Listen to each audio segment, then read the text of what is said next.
এক ইনস্টিটিউট থেকে আমরা অধিকাংশ আইকনিক ফিগার পেয়েছি ঢাকা বিশ্ববিদ্যালয় থেকে নাহিদ ভাইয়ের নেতৃত্বে এবং নাহিদ ভাইকে লিডার মেনে। আমরা তো লিডার হান করতে পারিনি এখন পর্যন্ত। শহীদ আহত এবং শহীদ পরিবারকে নিয়ে কাজ করছি এবং বিভিন্ন এলাকায় এলাকায় যাচ্ছি, মাইর খাচ্ছি, তবুও আমরা কিন্তু যোগ্য জায়গাটা পাচ্ছি না। এটি মনে করেন ঢাবির একপাক্ষিক যে সিদ্ধান্তগুলো হচ্ছে, এটি ঢাবির একপাক্ষিক সিদ্ধান্ত এখানে কতটুকু যারা রয়েছে এবং মূল্যায়নের জায়গা থেকে তাদের চেয়ে বেশি ক্যাপাবল যদি কোনো ইনস্টিটিউটে থাকে সেটি দেখার বিষয়, কিন্তু আমরা সেটি খুঁজে পাচ্ছি না। এবং আপনারা দেখুন যে রাবিতে যখন আন্দোলন হচ্ছিল, জুলাই অভ্যুত্থানে আন্দোলনের সময় কিন্তু সেখানে আন্দোলন স্থগিত করেছিল এবং প্রত্যাহার করেছিল, আপনারা দেখেছেন একাংশ, এবং তাদের ওইখান থেকে কিন্তু আইকনিক কোনো লিডার বের হয়ে আসতে পারেনি।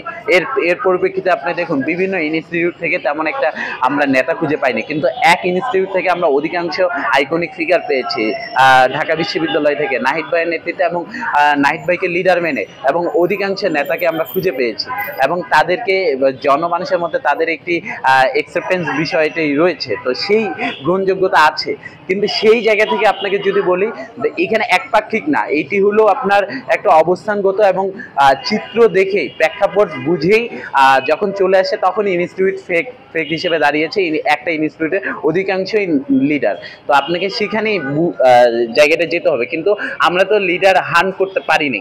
এখন লিডার হান্টের মাধ্যমে খুঁজে বের করা উচিত ছিল, কিন্তু সেখানে আমাদের সেই সময়টা ছিল না। কিন্তু সেখান থেকে নিজের যে যেমন ক্যাপাবল ছিল সে সেভাবে উঠে আসে। আমি একজন প্রাইভেট বিশ্ববিদ্যালয়ের শিক্ষার্থী হিসেবে আমি এটা বলতে পারি যে আমার জায়গা থেকে আমি কিন্তু কোনো প্রাইভেট কোটায় বা কোনো কোটায় আমরা এখানে আসিনি। আমরা কাজ করে যাচ্ছি এবং সেই কাজের ধারাবাহিকতায় আমাদেরকে যে জায়গা অনুযায়ী আমরাও অনেক কিছু কোটায় আসার কারণে আমরাও সেখানে যেতে পারি না, কারণ আমাদের জায়গা থেকে তারা কোটায় অনেকে ফিল আপ করে ফেলে। কিন্তু আমরা যে এই পরিমাণ কাজ করছি এখন পর্যন্ত আহত এবং শহীদ পরিবারকে নিয়ে কাজ করছি এবং রাজনৈতিকভাবে সংগঠিত করার জন্য বিভিন্ন এলাকায় এলাকায় যাচ্ছি, মাইর খাচ্ছি, তবুও আমরা কিন্তু যোগ্য জায়গাটা পাচ্ছি না। কিন্তু আমরা সাংগঠনিক জায়গায় রয়েছি এবং সংগঠনকে ওন করি দেখে আমরা কিন্তু কারো কালো হাত ভেঙে দেওয়ার পক্ষে নই এবং সেটির দাবি তুলছি না।